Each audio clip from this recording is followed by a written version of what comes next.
Welcome to Shaped by Faith with your host, Theresa Rowe. To find out more about Shaped by Faith and Theresa Rowe, please visit shapedbyfaith.com or visit the YouTube channel, Facebook, or Instagram. And now, here is Theresa Rowe. Welcome to Shaped by Faith, where we shape our bodies and hearts for God's purposes. So today I have a special guest. He is not new to Shaped by Faith. He's been on Shaped by Faith before. It's Brian Smith. He's the previous owner of Diamond Lake Resort, which is amazing.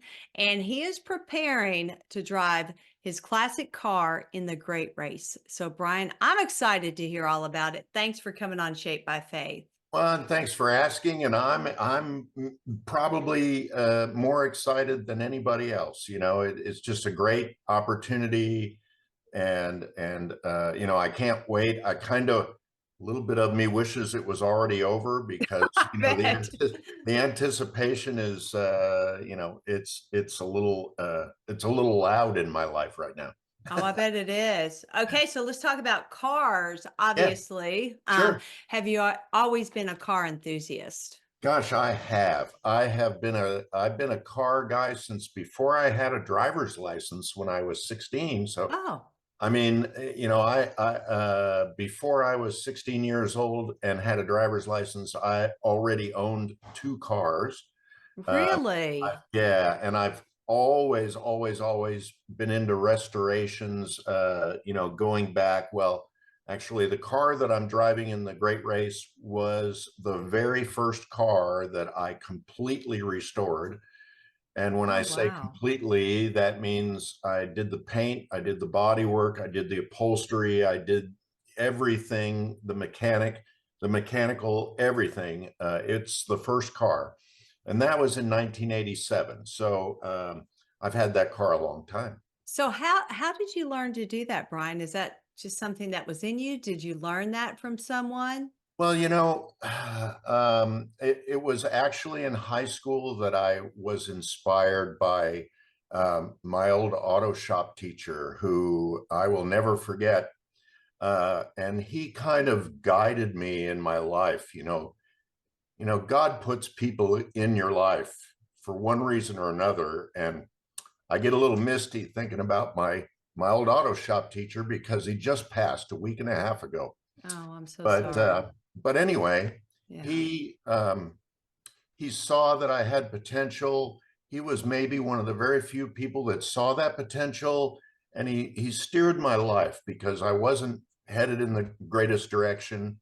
And between he and my wife, you know, I owe them a debt that I can never repay. And of course, God has a place in that, and it's Yes. right at the top. But gosh, I wasn't a very good listener back then. It amazes me when we look back and reflect back on our life, the people that God has placed there. It might be one person, it might be several, but it just takes one person to Yeah, help shape and mold a person. you, And you could that, not be more right. yeah, that's just, it's just a blessing how God does that. And I believe He does that for each one of us if we pay attention. You know, if we pay attention, Yes, who's in our path and why are they there? and that's what I meant, that I wasn't very good at listening back then, but for some reason, God was very loud that day, and you know, during that time, I just listened to that guy, and you know, amazing things have happened. I've been involved with cars ever since my sophomore year in high school, which was before I had a driver's license, and you know, he led me down that path, and everything with cars has happened as a result of that. Wow, that's Yeah, a lot to, I mean, just to give that homage to him and how special he was, and I want us each to reflect on there's someone in our life that God has placed there for His purposes, and maybe it's not happened yet, but I believe it will. I would yeah. love to hear about your car. Well, Yeah, tell us my about it. my car Yeah. is a 1930 Model A Ford two-door sedan, and Wow. that's a car that had, for those of you that aren't car savvy, that's a car that has fat fenders, and it's 90, I think 94 years old this year. and it's been restored. Well, this was the fourth time I've restored the car. I restored it first in 1987. And I drove the car after I finished that restoration. Kind of funny stuff. I drove the car a block and a half after that restoration, and it caught fire and burned. Oh my goodness. No Lesson well way. learned. Lesson well learned. Yeah, I failed to replace the wiring loom because it looked good to me, and it certainly wasn't. And then I restored it again in 1997. I was hit head on in that car by a drunk driver, and it rolled the car over and totally demolished it. So I bought it out of the salvage, the salvage from the insurance. I bought it back and restored it again. And that was the last time it was restored, was in 97. And then when I found out I was going to be in the Great Race, I kind of went through it end to end mechanically, but not cosmetically. I haven't, the paint is original to 1997. Oh, And wow. and so it's my old buddy. We call it Sparky. And Sparky comes from it being on fire. Oh, yeah. But Sparky's been very good to me. Sparky has never left me standing at the side of the road, and I should probably knock on some wood and thank God for that. But Sparky and I are going to go to Maine. That is awesome. Yes, because I want to hear about the route and the cities you're going through. But before we even get into that, okay, so how did you even hear about the Great Race? Obviously, you love cars, but is it Yeah, something tell us about it. the Great Race has been around for some 46 years or so. And I heard about it when I was still in California after I'd gotten out of high school and everything. I'd heard about it, and I'd heard that they had a class in that race that was called the X Cup. And that was for high school age kids. And the rules were that only the high school kids could touch the car. You could have adults as advisors and consultants, but it was all the kids. And so I went to my auto shop teacher some 20 years after getting out of high school and said, I'd love to donate a Model A Ford for your class to restore and use in the Great Race in the X Cup. And it kind of blossomed from there. They restored the car, and it was beautiful. They did an amazing job. And of course, I paid for it all, but they did all the work. And at the day that they released the date for the Great Race, they discovered that the start date for the Great Race was the day of their graduation from high school. Oh, wow. And their parents wouldn't let them be gone and miss their graduation. So that kind of vaporized. They drove the car in a parade after that, but the dream kind of disappeared. And then about 2 years ago, a friend of mine, I was out mowing my grass, and I looked up, and there he was, and he asked me if I had ever thought of being in the Great Race. And I said, yes, and yes, I will. And so I was invited to be in the Great Race, and I said, well, I've got a car that's perfect for it. And here we are today. Wow. Okay. So when is the Great Race? When does it start? Well, it starts June 22nd. The festivities start the Wednesday before the 22nd, but the actual Great Race starts on the 22nd and goes until about July 1st. I believe it's 9 days. And the race distance is 2,300 miles. While the distance from Owensboro to Gardner, Maine is 1,261 miles by highway. We're not taking highways. We're taking every other road you can imagine. And the scenic route. Yeah, the actual race distance is 2,300 miles. So it's a long ways, about 250 miles per day. And they don't give us the course, the directions Uh-huh. until 30 minutes before we start the race. So I have no Oh. idea how I'm going to get there. Oh, fun. And yeah, no, Yeah. that's No, not fun. no. I love your love for cars and how, you know, God has placed that in you. There's a greater purpose probably than we even know this side of heaven, but he's obviously given you this desire. Not everyone has it, you know, not everyone's wired the same. I certainly couldn't put a car together. There is no way. So, nor would I want to, but it's beautiful how God wires us differently, you know, so that we can meet different people, we can share our faith with one another. And you were telling us about the Great Race and where it begins. So, do you actually start in Owensboro? Yeah, we actually, and thanks again for having me. We actually start in Owensboro, Kentucky on the 22nd of June. Okay. And we'll start down, I believe, behind the convention center, between the convention center and the river. I think they're on whatever you want to call it, First Street, or Legion Drive, or Sure. whatever they call it. And we start from there, and we go to Lawrenceburg, Indiana that day, which is kind of a medium distance for me.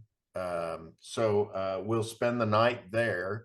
And the odd thing is like, I have a chase vehicle, which you would think would be driving right behind me, because that's what they do in cycling races and all that kind of stuff. Yes. No, they will be driving about 2 hours or 2.5 hours to get to Lawrenceburg.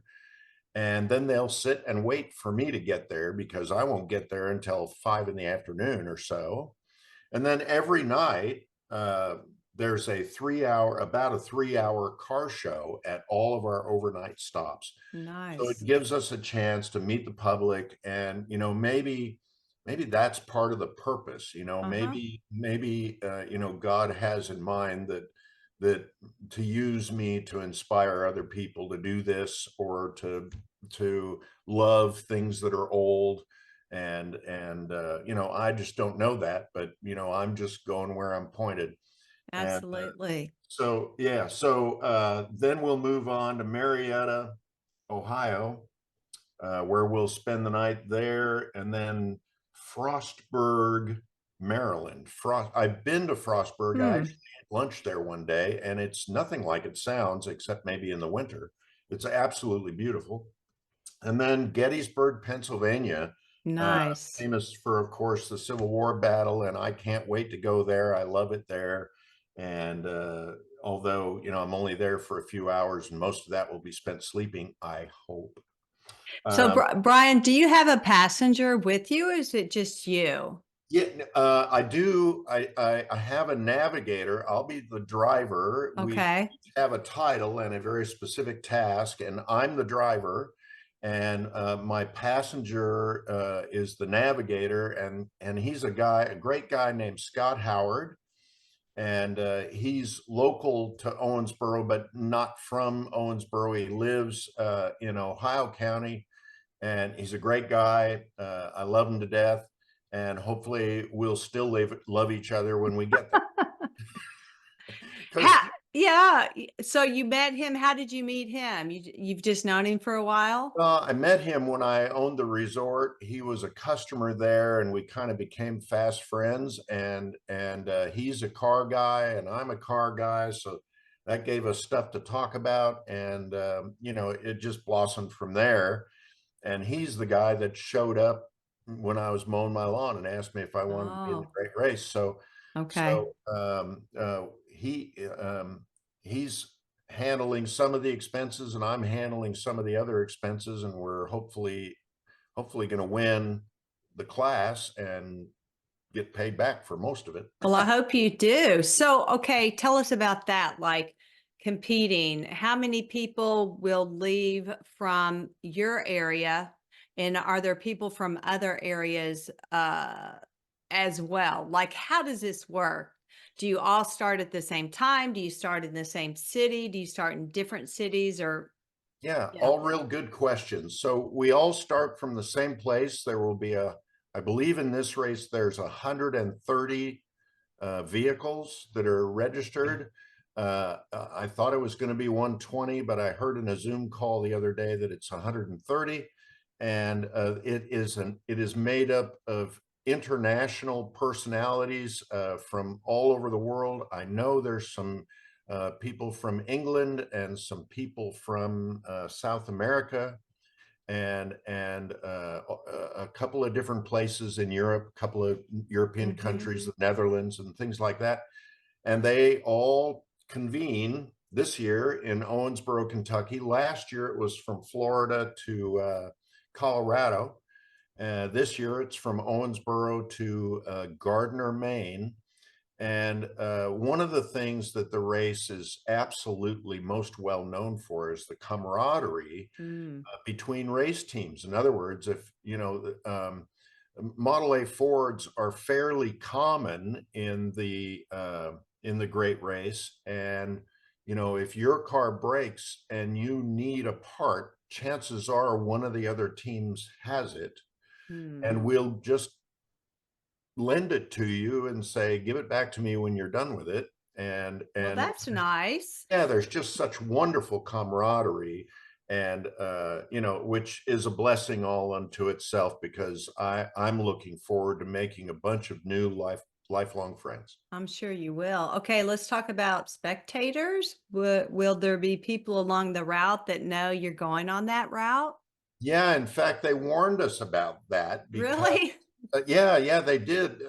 You know, there are people around, particularly around the places where we'll stop for lunch or we'll have a rest stop, because we Uh-huh. have to. The race promoters have to notify all those people that we're coming through. And Right. so around those cities, there will be people standing at the side of the road, and apparently a well-known thing is to try to throw the drivers off. What? Like they'll stand on the sidewalk and yell, "The last guy turned left here." And you're looking at your instructions, and you know, you think it's a right turn, and the spectators are trying to throw you a curveball. So they did warn us about that, and they did tell us to trust our own instincts. And but yeah, I'm looking forward to all of that, the people being out there and the opportunity to talk to them about being in the great race, and it's just going to be a great time. It sounds so interesting. So all the cars, okay, you're talking about the model Ford, and are they all Fords? Or are they different? No, they have to be this year, they have to be 1972 or older. Okay. And you get extra, I'll say points, but I don't know exactly how it works, but you get an incentive for driving a car that was manufactured before the start of World War II. Okay. So that's December 7th, 1941. My car's a 1930, so we chose that because it gets us extra points, and we're not the sharpest knives in the drawer, so all the points we can get are great.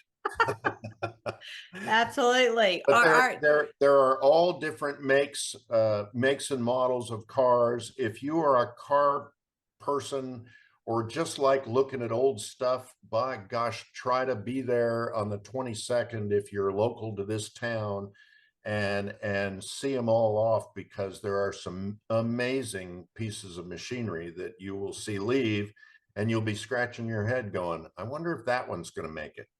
oh, it's also interesting. I'm not a big car enthusiast. My husband is, of course. And so whenever we see vintage cars on the road, he knows the make, the model, and all of that. So maybe he should think about it, but he doesn't restore cars. So do you have to restore your own car to be in the race or not? No, in fact, I don't think that that's even close to being a requirement. There are Okay. lots of people that decide that they want to do, you know, this is a vintage rally race, and there Okay. are several of these around the world every year. And there's a lot of people that see the great race happen and they go, well, I want to get in on that. And Mm-hmm. there are people all the time that sell race ready, great race veteran cars, Okay. You can just buy the car and, like almost like a racehorse, it'll come with some sort of pedigree. And that it's been in the great race 3 times and finished 5th in class and 8th overall, or maybe it's won or something like that. Oh, And, yeah. but there are people that all the time do that, because you really don't have to be a car geek to enjoy rallying. You have to be detail oriented, Yes. very thorough, and pretty good at math in your head, because they don't allow any technology at all Oh, in the. wow. There's no calculators allowed, no smartphones, no smartwatches. You're not allowed any technology. You have to have an analog clock. You're not even allowed a digital clock. So, That's interesting. yeah, I hope you win this race this year. me too. Tell Me us the too. category you're in again. What category? So it's my first time in the race, so I'm in the rookie class, and it's made up of about actually 40 or 50 cars this year. And I very much hope to win the class, but it's a very challenging race, extremely challenging. And to give you an idea how challenging it is, the top 10 finishers from last year's race finished after 2,300 miles and 9 days. They finished less than 10 seconds from perfect. So, Wow. the bar is set extremely high. Absolutely. It is. But Okay. So do you know some of your competitors or not? Have you met them yet?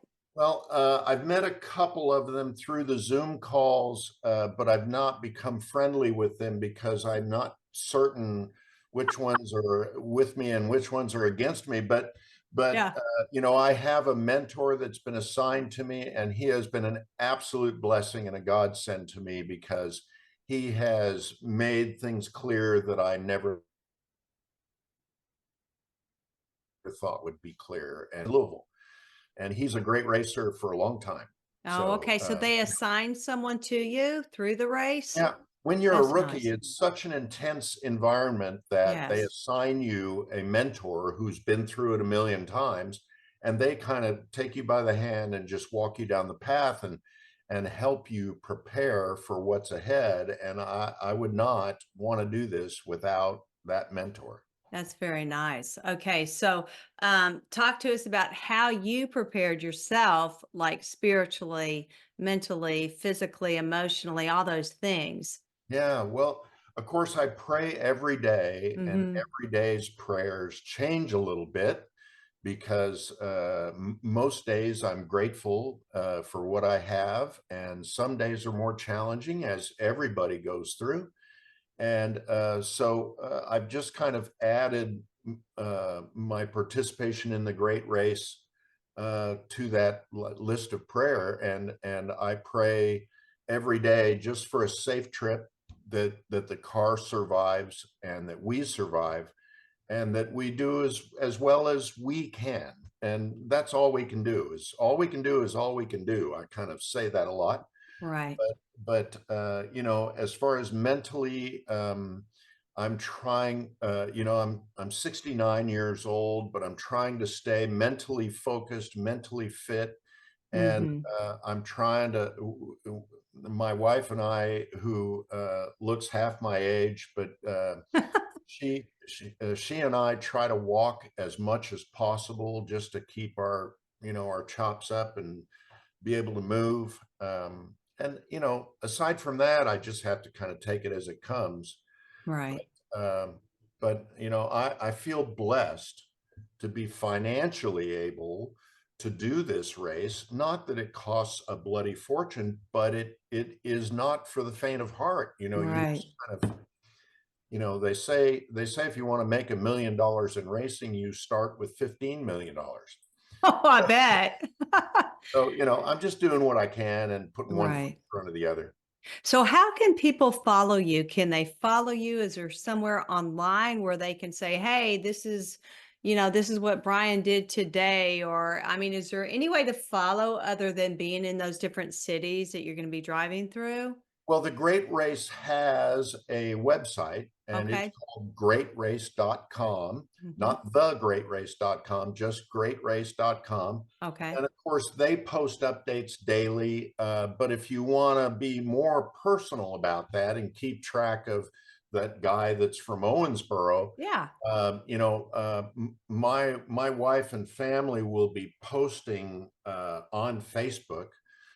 You can court me on Facebook if you'd like, and but we'll be posting things. I talked with Chad Benningfield, and he indicated that he wanted to track us daily Oh, on good. WBKR Sure. 92.5. So, if that happens, that'd be a great way to keep up with it. And Okay. so that's what we got. Okay. So what's the grand prize for winning, like the division that you're entering in?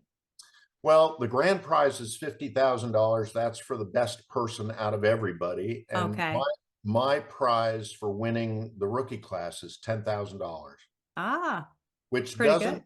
which doesn't cover what I've spent, to be fair, I was going to say, I doubt it does. but it goes a long ways towards healing it. That's right. We know the Lord tells us in his word to acknowledge him in everything that we do, and he will direct our path. So that's Proverbs 3, 5, 6.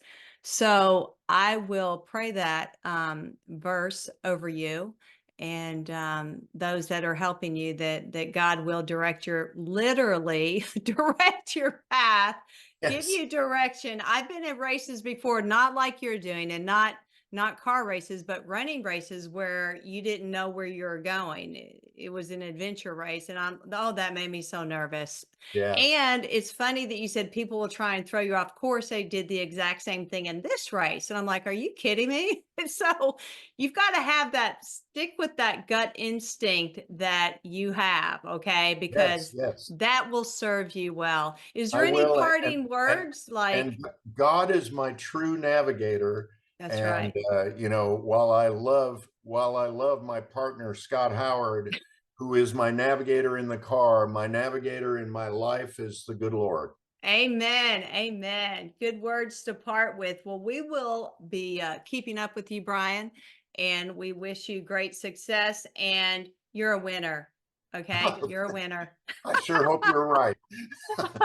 Thanks. Thanks. And hey, if you win, when you win, I need you back on Shape by Faith to talk about it. Okay. I want to hear all about it. All I right. will be here win or lose if you'd like. I would love it. I'll be here Okay. win or lose. Okay. Thanks so much, Brian. Thank you so much. God bless. God bless you. And thanks for listening. I'm Theresa Rowe. Everyone have a blessed day. Bye. Thank you for listening to Shape by Faith with Theresa Rowe. Remember to visit shapebyfaith.com to find out more about workouts, the TV show, podcasts, blogs, Shape by Faith products, and much more.